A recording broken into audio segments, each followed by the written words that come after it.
पड़ोसी भी इस बात को जानते थे और जाने कैसे कैसे बातें भी करते। इसीलिए सासू माँ ने तीनों बहुओं को तुरंत अपने कमरे में बुलाया। मैं कई दिनों से देख रही हूँ, तुम तीनों अलग अलग सारे काम कर रही हो। ये सब नहीं चलेगा, तीनों को मिलकर ही काम करना पड़ेगा। सास की बात सुनकर एकदम से बड़ी बहू बोल उठती है। नहीं मम्मी जी, मैं इन दोनों के साथ कुछ नहीं कर सकती। मैं इस घर की बड़ी बहू हूँ, फिर भी ये मेरा कहना बिल्कुल भी नहीं मानती। अरे जेठानी जी, जानबूझकर मुझे डबल काम करवाती है आप। और छोटी मुझसे टेढ़े मुंह ही बात करती है। इन दोनों के बीच हमेशा सैंडविच बन जाती है मेरी, और मैं हमेशा आलू की तरह बीच में मसली जाती हूँ। मम्मी जी, इन दोनों को लगता है कि मैं छोटी हूँ तो इनके पैरों तले दब जाऊंगी, लेकिन नहीं, मेरा भी उतना ही अधिकार है जितना इन दोनों का है। बड़ी आई दोनों मेरी चुगली करने के लिए, मुझे क्या कम समझ रखा है। तीनों बहू एक दूसरे से बहस करने लगती है और सास दोबारा ये देखकर टेंशन में आ जाती है और सबसे कहती है, चुप हो जाओ, अब से तुम तीनों सारे काम एक साथ करोगी, आंख बंद करके एक दूसरे की बात सुनोगी। तुम तीनों इस बात को गांठ बांध लो, वरना अगली छुट्टियों में तुम्हारा अपना मायके जाना कैंसिल। सास की बातें सुनकर डर के मारे तीनों हामी भर देती हैं।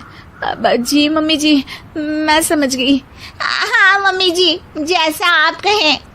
आप जो कहेंगी मैं वही करूंगी। तीनों बहू सास की बात को गांठ बांध लेती है और वादा करती है कि अब से सारे काम वो तीनों एक साथ मिलकर ही करेंगी।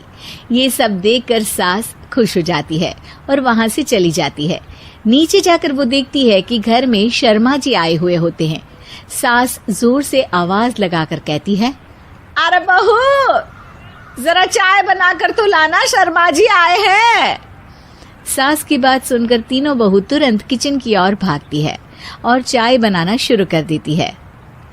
मुझे तो एकदम मसाले वाली कड़क चाय पसंद है, तो हम शर्मा जी के लिए मसाले वाली चाय ही बनाएंगे।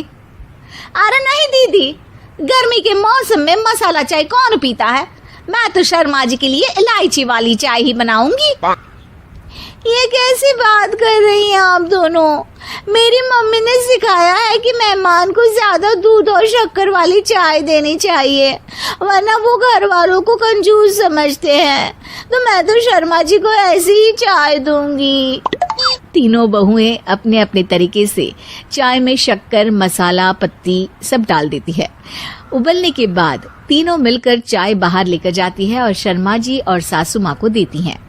चाय पीने के बाद शर्मा जी सासू माँ को देखकर शर्मा जाते हैं और शर्मिंदा महसूस करते हैं कि आखिर उन्होंने चाय पीने के लिए हामी क्यों भरी। सासू माँ भी चाय पीना शुरू करती है और कहती हैं, अरे बहू, ये कैसी चाय बनाई है? चाय है या मीठे दूध की बासुंदी? हाँ, चाय अच्छी नहीं लगी क्या? कोई बात नहीं, हम पराठा बनाकर लाते हैं। चलो चलो अंदर। हाँ हाँ चलो, हाँ आती हूँ मैं भी।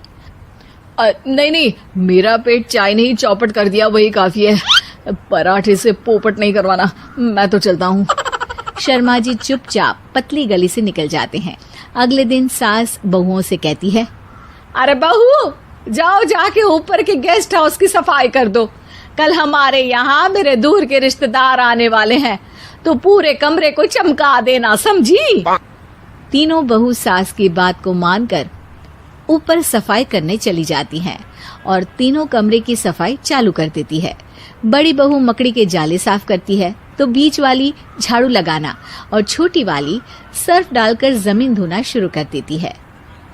अरे दीदी, जेठानी जी, अभी मैंने पूरी फर्श धोई और आप फिर से धूल नीचे गिरा रही हैं। और मछली जेठानी जी, आप बिना झाड़ू की धूल यहाँ छटक रही हैं। अरे तीनों को साफ करना है, एक साथ सफाई करते हैं ना। अरे वही तो, हम साथ साथ हैं, घर साफ साफ है। तीनों बहू ऐसे ही काम में उलझ जाती है और 2 घंटे तक एक ही कमरे की सफाई करती रहती है। बहुत देर से अपनी बहुओं को ना देखने के कारण सास ऊपर कमरे में उन्हें देखने जाती है, लेकिन कमरे में घुसती ही वो गीली फर्श पर फिसलने के कारण नीचे गिर जाती है। ओरी मोरी मैया, हड्डी मरोड़ के रख दी। आए मेरी तो कमर ही टूट गई रे। तीनों बहुएं सास को उठाती हैं और बिस्तर पर सुला देती है। अरे मेरे हाथ पैर दर्द कर रहे हैं, दबा दो, आराम मिलेगा। हाँ जी माँ जी। अरे जी माँ जी माँ जी। और तीनों बहुएं एक साथ सास के हाथ को दबाना शुरू कर देती हैं। माँ की तो चीख ही निकल जाती है और नतीजा ये होता है कि सास के बचे हुए शरीर में भी दर्द उठ जाता है। हाय राम, ये क्या कर दिया तुम तीनों ने। अरे मेरी तो किस्मत ही फूटी है कि तुम जैसी बहुएं मुझे मिली। हे भगवान, पूरे शरीर में दर्द बढ़ गया है। अब तो पता नहीं कि चल भी पाऊंगी या नहीं। माफ करो, मुझे गलती हो गई मुझसे कि तुम तीनों को एक साथ काम करने के लिए बोला। सोचा था तीनों मिलके अच्छे से काम करेगी, लेकिन बड़े बुजुर्ग सही कहते थे कि 3 तिगाड़ा काम बिगाड़ा। तुम लोगों ने ये बात ना आज साबित करके दिखा दी। तुम तीनों को तो समझाना यानी मानो भैंस के आगे बीन बजाना है। तुम्हें अकेले अकेले काम करना है ना, तो अब से तुम अकेले ही अपना अपना काम करो। तीनों बहुएं वहां से जाने लगती है। अरे कहाँ जा रही हो? आप ही ने तो कहा कि अपना अपना काम करो, तो मुझे मुल्तानी मिट्टी लगानी है। अरे मुझे भी तो नेल पॉलिश लगानी है। मुझे ना मेहंदी लगानी है। सास अपना सर पीट लेती है और कहती है, अरे मुझे भी लगाना है कुछ। क्या माँ जी? क्या माँ जी? क्या माँ जी?